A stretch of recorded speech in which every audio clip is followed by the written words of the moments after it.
Welcome to the InforMaven AI Update, a podcast for higher education administrators to discuss the practical use of AI and intelligent agents.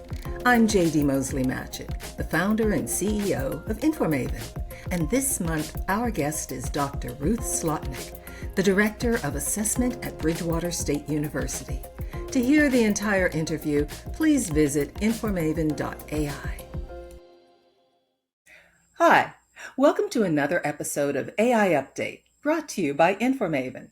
Today's guest is Dr. Ruth Slotnick, Director of Assessment at Bridgewater State University. She currently leads the Generative AI Survey for Assessment Professionals, which is a biannual study examining the adoption, application, and implications of AI in higher education assessment practices. Ruth also serves as a co-leader of the Gen AI in Assessment Community of Practice at the Assessment Institute in Indianapolis, which will launch in October, supporting professional development and AI adoption in assessment. Additionally, she leads the AMCOA AI in Assessment Working Group, an initiative of the Massachusetts Department of Higher Education focused on developing AI guidelines and best practices for assessment professionals across the state. Dr. Slotnick earned her PhD in Higher Education Administration from the University of South Florida, specializing in adult education, and she holds a master's in art education from Penn State, integrating creativity into her approach to assessment. Her current research continues to explore how AI intersects with assessment, equity, and institutional effectiveness, ensuring higher education assessment professionals are prepared to navigate future changes. Welcome to the podcast, Ruth. It's great to be here. Thanks for having me. Now, you've been researching assessment for years. How has it changed in higher education over the past decade? Oh, that's a great question. I think the recent study I did with Mark Nicholas in 2024, where we compared our portrait to 2014, interestingly enough, we haven't changed all that much. To some degree, we're relatively the same. We have a little more diversity. We're primarily white. We're primarily from social sciences. And our route in is through higher education administration. We have a little coming in from teaching, and those who are kind of freshly minted assessment practitioners, researchers from an institution like JMU will come in naturally to the role. But essentially the field still draws from kind of a multi-route entry into the field. I do think that we have expanded into student affairs assessment, and that's been a wonderful contribution to our field. If we kind of dial back about 15 years ago, student affairs was sort of a low level conversation in the research or topics. It would kind of come up to some degree in terms of working with students through student life or student governance. And now I think we have more of a structure, an interest, a body of research. If you look at the work that Gavin Henning is doing, in part some with Joe Levy, C.G. Heiser, these are all really powerful research driven individuals who have added the student affairs piece to our field. That's great. Wow, you've had quite a journey, but now you're investigating how to effectively incorporate AI into higher education assessment. But with the technology advancing so quickly, what are some of the biggest roadblocks that higher education institutions face when they're trying to integrate AI into assessment work? And what would you say are some practical ways to move forward? Yeah, that's I kind of call that the $1 million question right now. I have a lot to say here, so kind of stick with me as I kind of work through it in my own head. But the first thing that I want to clarify is I'm an assessment expert. I'm not an AI expert by any means. And so that's really important as as we talk about it today. I've been experimenting with generative AI really since November of 2022. When it first came out, I was all in it to win it. I was like in there trying to, really experiment in the space. But one of the biggest barriers, and it may surprise you, are assessment professionals themselves. We are the barrier. And so, how do I know this? We had 264 assessment professionals respond to that survey, in which we built in some Gen AI questions. And the results kind of might surprise you that uh, I would say about half of the assessment professionals indicated that generative AI will have a moderate to major impact, yet only 30% were using it. That was one finding. But what was even more surprising is that some of those not using generative AI still felt prepared for its impact. It's kind of like, I know the hurricane's coming, but I'm not yet doing the hurricane preparedness. And anyone who's been through a hurricane, you got to get that, that emergency bag ready, that distilled water ready, your boarding materials ready. And so what the data was telling me is that the assessment professionals knew it was coming, not prepared, and yet felt prepared. The disconnect was a little odd to me. And one person noted that they were just going to wait until the AI thing got itself figured out, and then they would get their hands in.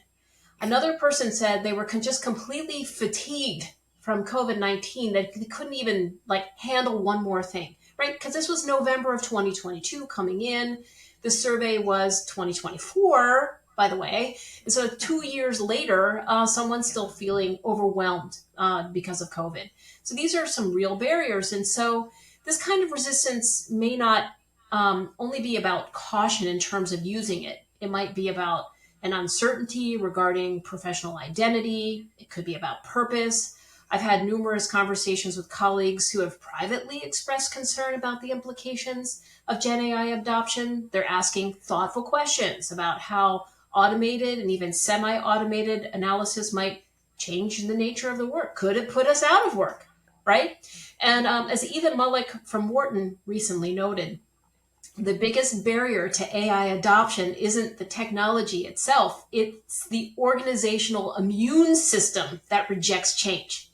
And this perfectly captures, I think, what we may see playing out in the field. But I'm also reminded by something that Mike Kent from AI Literacy Partners, he's so thoughtful. And what he says about resistance, particularly with faculty, he frames this resistance thoughtfully by describing the 5 stages of grief around generative AI and providing this analogy of who moved the cheese, right? In other words, we didn't want the cheese moved, the cheese moved, right? Without consultation. And here we are, suddenly it's in our lap. And, the Gen AI sort of took us all by surprise and we were not ready. So to probe deeper on the barriers and also the opportunities, because whenever you talk about barriers, you also have the opportunities on the other side of it. And there's this other national survey that you very nicely mentioned in the beginning. I'm doing with Joanna Boeing, she's from Bridgewater State University as well, and Bobby Joe Grillo Pinelli from Walden University. We have 225 assessment professionals that have already responded to the survey. So we have some early data and we're looking at barriers, right? And one that's kind of standing out for us is those who have been in the field from 11 to 15 years are the ones who are perhaps most concerned or resistant about AI adoption. And this again is a form of caution that may ultimately limit innovation or even just understanding our use. We just don't know yet. And this is why this survey work is really important. The field of assessment with Gen AI added in is evolving, with or without us. The question is whether we'll lead the change or we'll resist it. And it begs the question, why are we so slow to adopt? And of those adopting, what are they doing with Gen AI so we can learn from them? And so the survey will help us understand what's happening in our field. So the first look will sort of close at the end of March, and then we'll do another look in August. So it's kind of a pulse survey. And because this field is moving so quickly, Gen AI and how it's intersecting, we kind of have to do a regular check-in as opposed to, let's do the survey every 10 years. That's just not going to work right now. I also want to take a moment and say, however, I'm particularly concerned about the ethical implications of Gen AI that many assessment professionals are rightly, voicing issues about data privacy, intellectual property rights. The potential for bias is legitimate, all legitimate. And also, I'm closely following the research on concern about cognitive offloading, the concern that relying too heavily on just push the button might actually, have an effect on our analytic skills. Additionally, the environmental impact is very serious. I grew up in Lancaster, Pennsylvania. They just booted up, 3 Mile Island again to fuel the AI, need. It's concerning to me. I was there when, we had a little bit of a leak downstream. Yeah, it's a long time ago, but still, the environmental impacts are something that we don't always talk about. And then also, we have low wage workers in developing countries who are doing the training data testing. And this also raises serious questions about broader implications. And even the way I'm talking to you right now is a type of fluency that we all need to kind of work for. And we need to be able to interact and talk with each other. This is just kind of modeling kind of the shape and understanding of what this thing is and how we use it. So any opportunity to build fluency in terms of integration and use is breaking down a barrier in terms of like just how we even talk about it. So, these are some, in terms of barriers, I've got much to say, but the other thing I wanted to really bring to the conversation is a study that I did with Natasha Jankowski in 2015. And this is rolling back to 10 years ago. And Natasha and I really pursued this question of like, what do we do and how do we do it? And like, what are our skill sets? Like, has anyone really even just mapped that out in our field? And 10 years ago when I had darker hair and, a little bit younger, we identified these major roles. The first one is the assessment method expert. The second one is the narrator translator. The third is the facilitator guide. The fourth is the political navigator. And the fifth is the visionary believer. So if you think about that in the AI space, what is our role institutionally in bringing in this new tool to our toolbox and how we use it, not only for our administrative practices, but when we go out to the field and we're interacting with faculty, we have to first say, is this space a good space to even bring up the conversation of generative AI? It kind of reckons, goes back to like when we would come in as assessment professionals, is this space a good space to talk about assessment? Is it going to be a lion's den? How do I need to operate in the space? So you're using your political navigator in that space, but you have to come in with your own assessment expertise in terms of perhaps a disciplinary conversation of Gen AI integration. Perhaps it's just looking at application on how to use AI for assessment reporting assistance. So, you can use some of these roles to help you break down perhaps your own internal barriers. If I say assessment practitioners themselves are a barrier, we have to begin to start seeing Gen AI not as a replacement of our expertise, but as a way to augment the skills that we already have. It amplifies how we could potentially work in our institutions and navigate these complex institutional challenges we're facing right now. But we still have to see where we need to prepare for the incoming students and we need to prepare for the outgoing students. And generative AI is on the bookends right now. So, tackling the barriers is a kind of a one-by-one effort by that assessment practitioner, and it starts with oneself. So true. Excellent synopsis. Thank you so much for that. Sure. Okay, so let's move on to the second question. Can you offer some key factors that higher education institutions should consider when determining their readiness for AI and assessment, and how can they move forward strategically?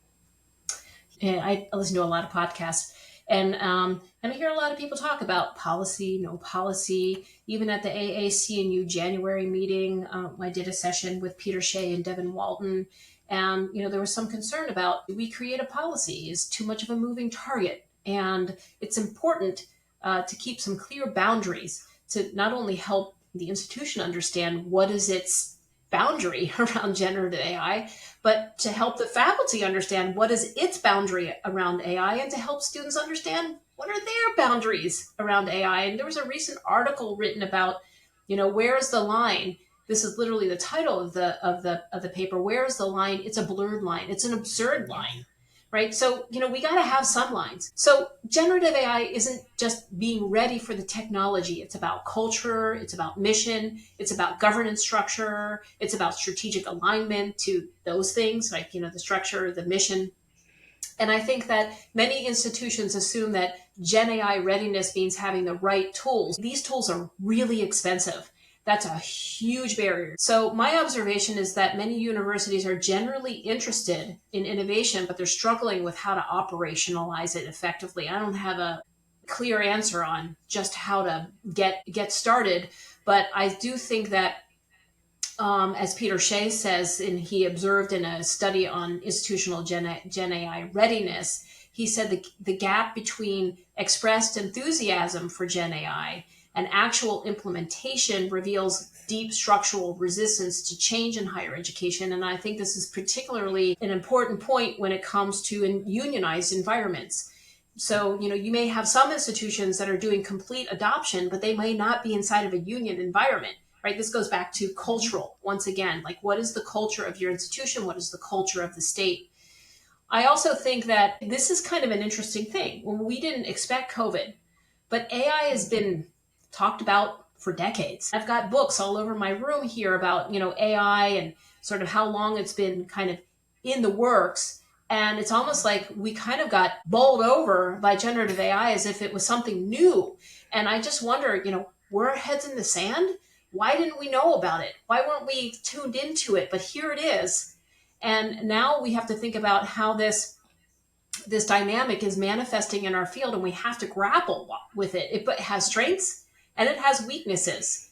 So it's both this large language model outputting is both unreliable and dangerous, but it also is useful.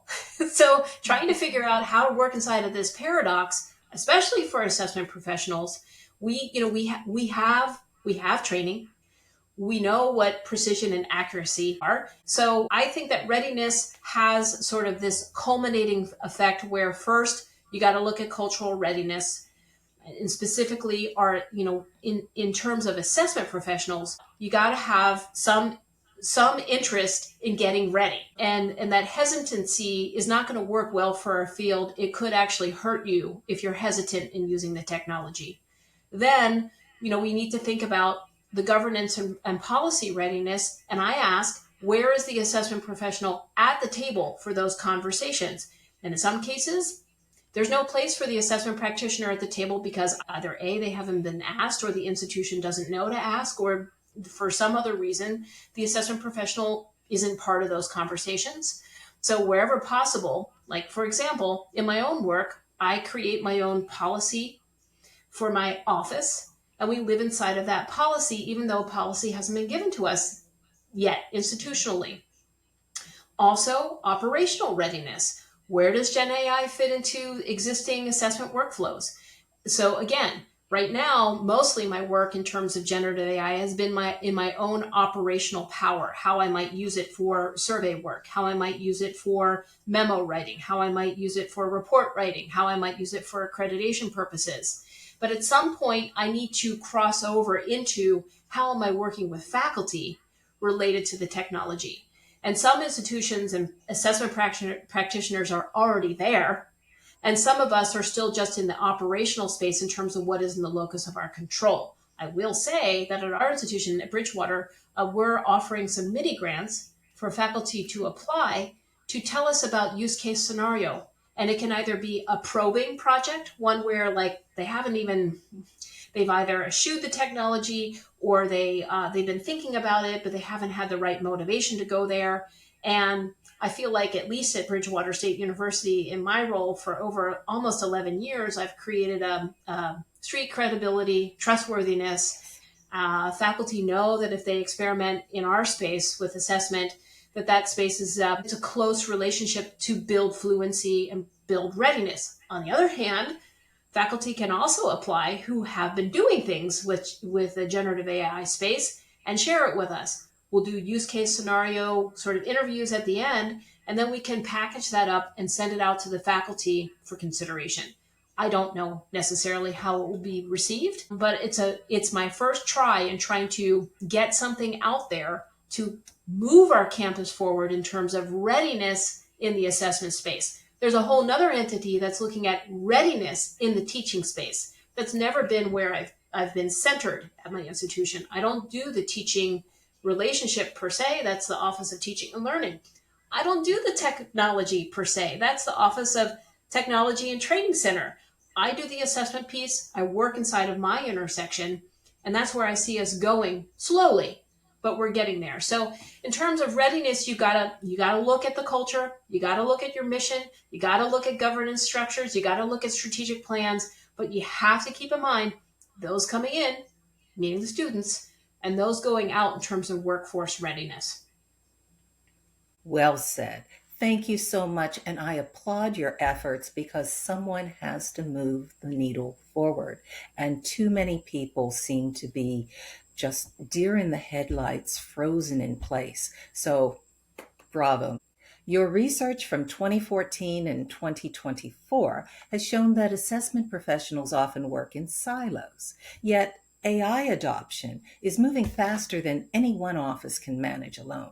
So, how can a community of practice help higher education leaders build AI fluency and integrate AI into assessment effectively?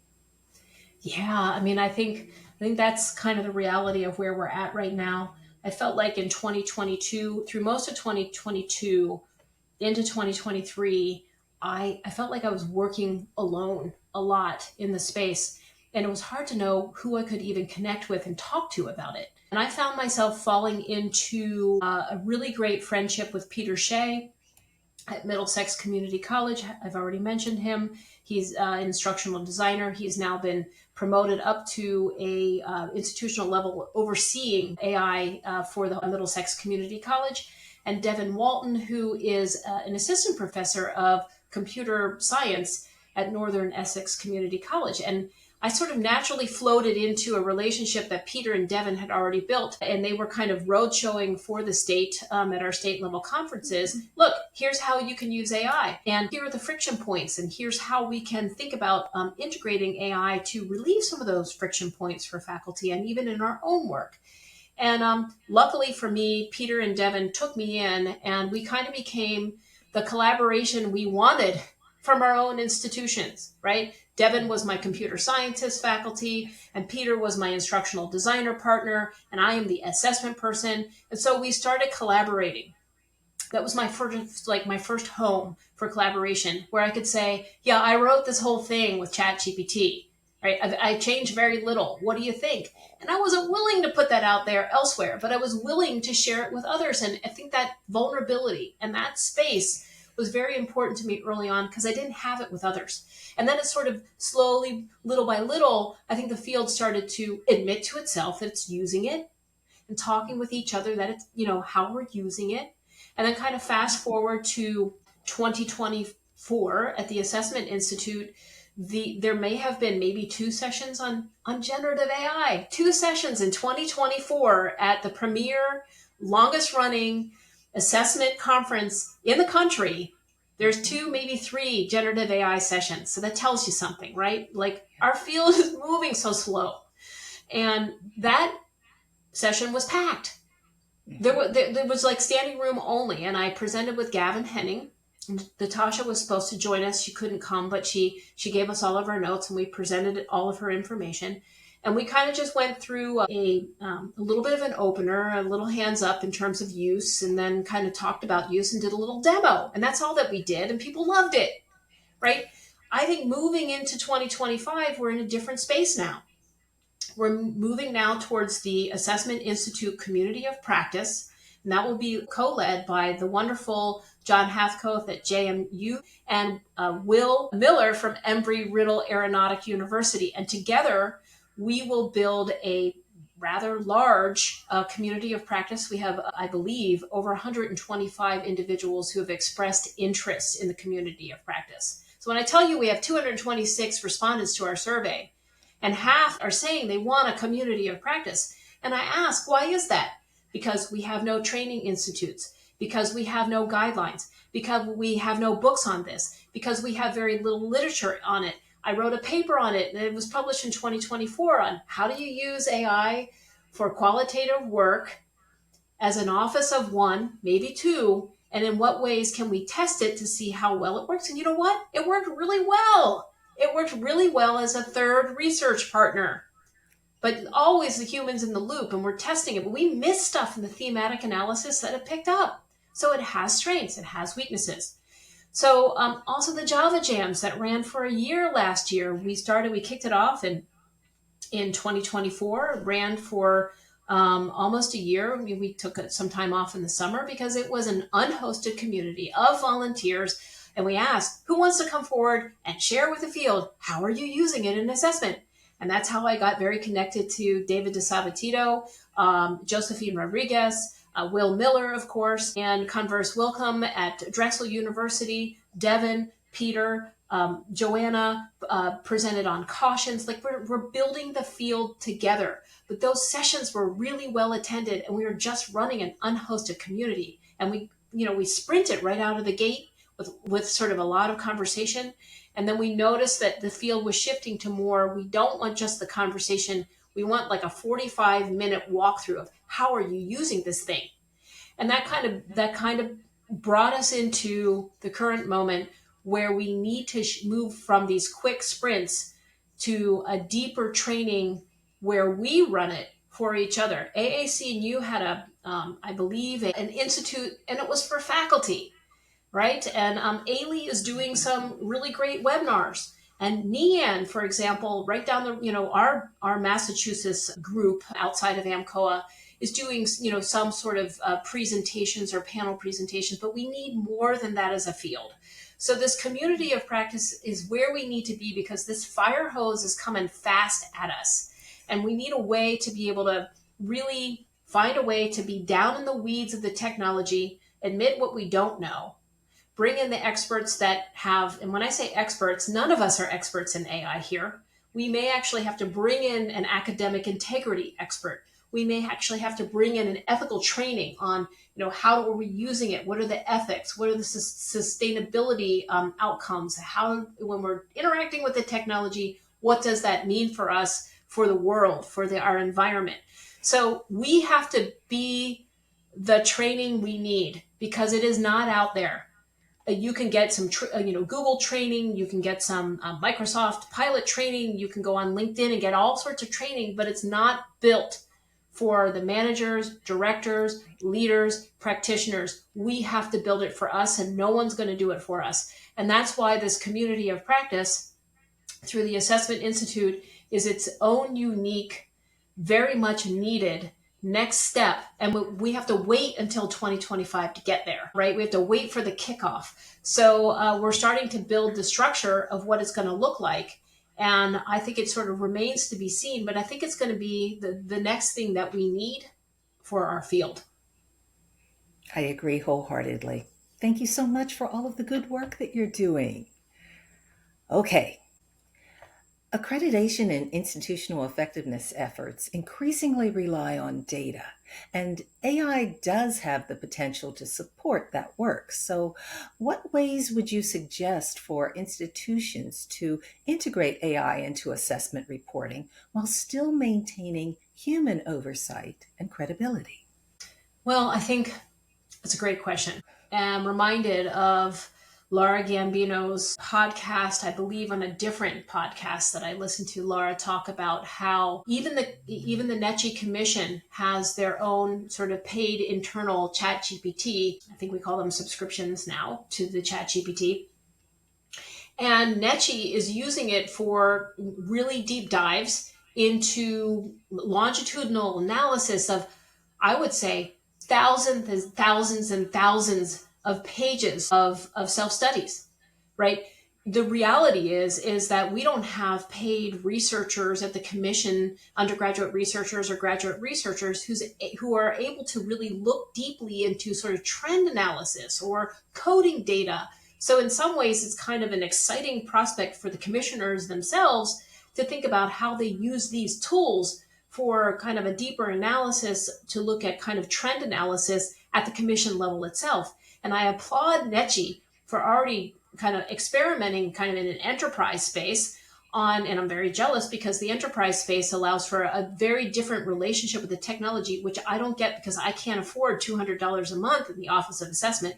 But perhaps if I worked at ASU, and our campus integrated it naturally, I'd be having a very different experience, and I'd be talking to you differently. Like Lisa Bortman, who's at Arizona State University, would be an interesting person to interview because her campus is a complete adopter, to the point where she might not be able to tell you much because of the intellectual property piece of how they're using it, right? But we need that in the field right now. When it relates to the accreditation pieces and components, the human is always the final judge. Jessica Parker calls it the human sandwich, right? The buns are the human, and the middle could be the generative AI inputs that you're doing and outputs. But at the top and the bottom, the human is always there for the input and the output.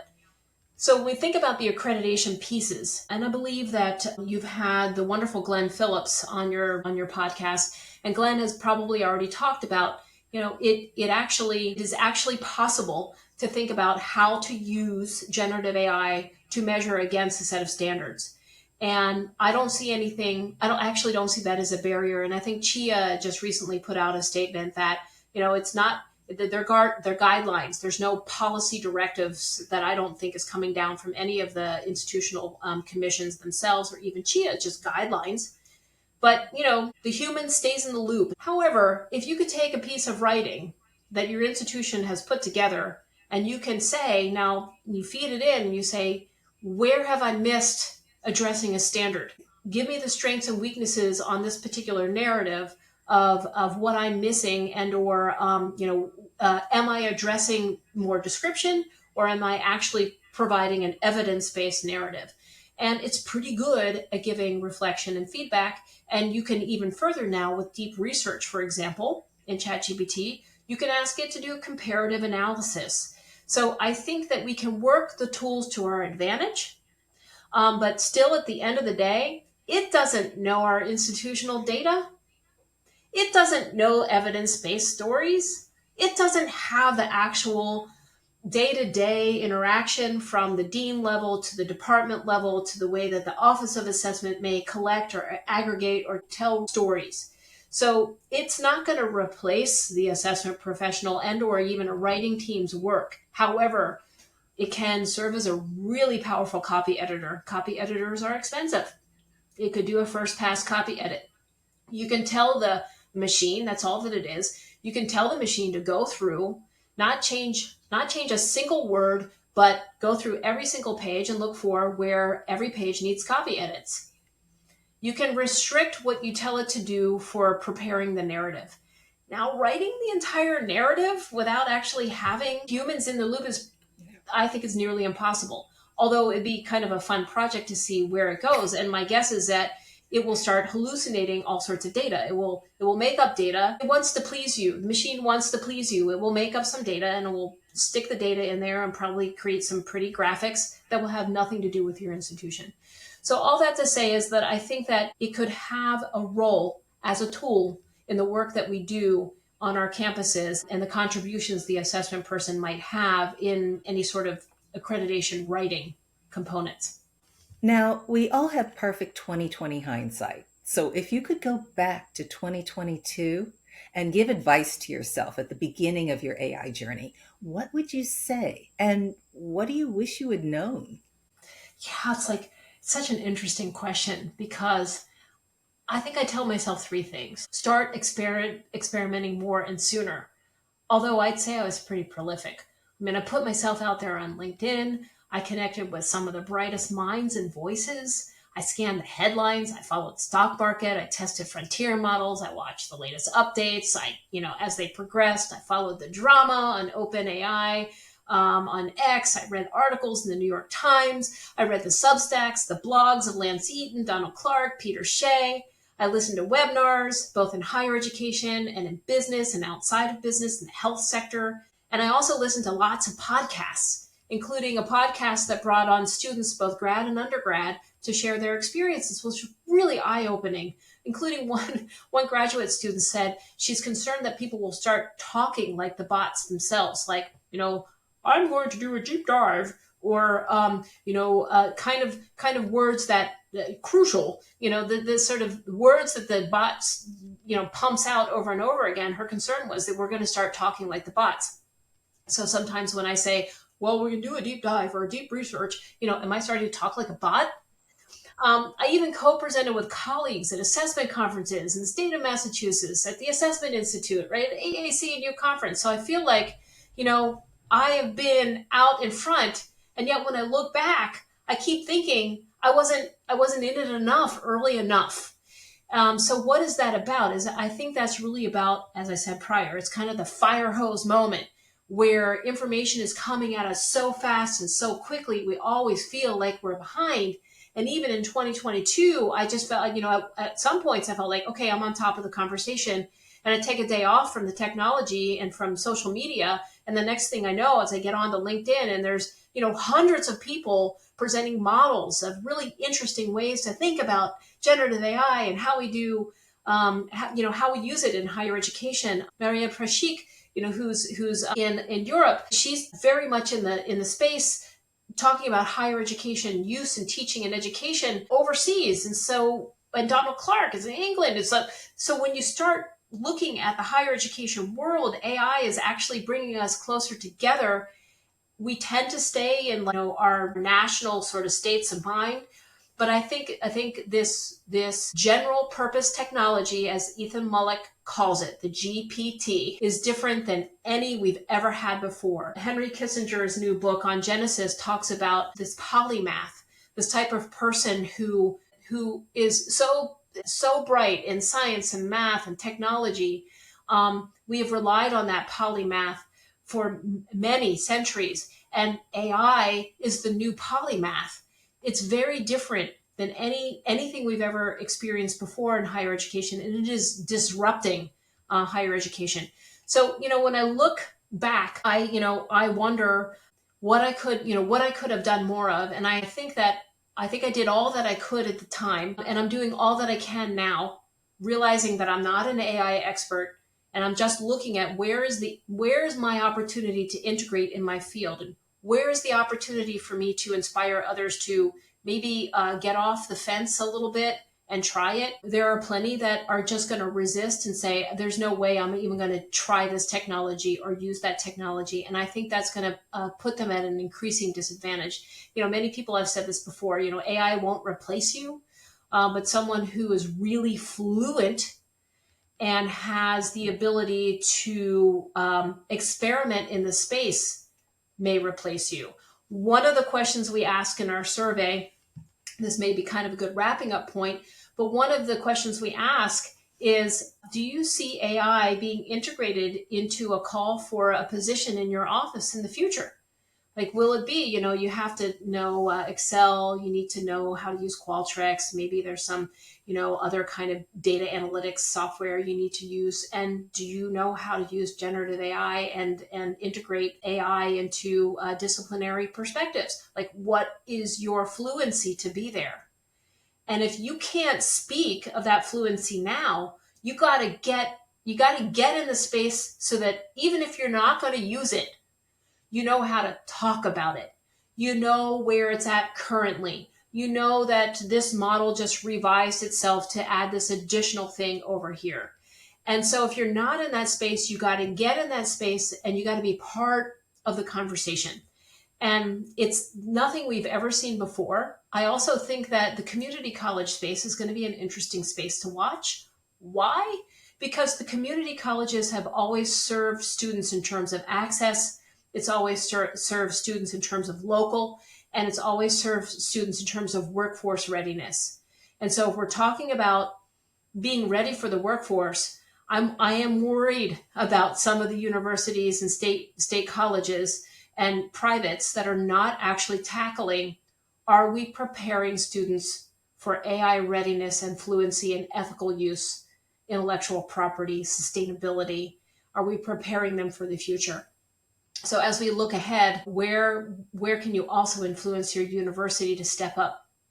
So, these multiple roles that we play as assessment professionals aren't just in just how we experiment it and we get out of our own way as a barrier, but we actually build our campus collaborative structures within and around each other now, where we can all serve the needs of students in terms of all students have an equitable chance upon graduating to be leads in the space when they enter a field, right? So that's my greatest hope, is that we all sort of look ahead in terms of what does the student need, not what is my resistance, and I don't want to be in this technology, or I'm going to wait on the sidelines till it comes along, or I don't have the capacity. We can't wait. It's happening. It's happening. It's happening in higher education, and it's happening in the workforce. So higher ed needs to be a player, be a part of it. Precisely. Thanks so much for giving us so much food for thought, Ruth. It's so important for higher education administrators to base their approach to AI on solid research instead of relying on gut feelings and instinct. I think you're right. You can take that gut instinct, and you can take it and you can say, okay, let me play with that a little bit. And I'll just leave you with a funny little story of my dad is 89 years old, and I loaded ChatGPT on his phone, and we selected a good voice for him, although the voices have changed a little bit. He liked the original voices, and he talks to it. He's often alone and isolated, and he talks to ChatGPT. He might need advice on a friend who is dying. He might need some advice on kind of how to write a text message to his niece who just was selected as a valedictorian, and he didn't quite know exactly how to say it. If an 89-year-old man can tackle ChatGPT on his phone as and experiment it in his own way, you can do it too. You can actually think about where it might, if you're not going to use it in higher education, you could think about how you might want to use it in your own life, and maybe help your senior parents think about, in their own isolated way, how this technology could make them feel a little less isolated, because the technology is pretty savvy, and it can actually make it feel like you've got a person to talk to. And I think the senior space is going to be an interesting one to watch, to see, in some ways, we don't, how we care for the aged in this country is always a little bit of an afterthought. And I think that some of the generative AI technology, even being integrated into other, I'm not going to say the ALXEXA, because it will respond to me over there, but I think the technology will continue to advance in a way that will be so integrated, we won't even know that we're actually interacting with the GPT. So the agents are coming. They're coming to our to our desktops. We'll be able to help them help us in all sorts of ways in our personal lives. I still think that we have a way to go in terms of how it's going to help us in our university lives. For more information about AI news and trends that are directly impacting administrators in higher education, please follow InforMaven on LinkedIn and visit our website at InforMaven.ai. This recording is a production of InforMaven LLC, all rights reserved.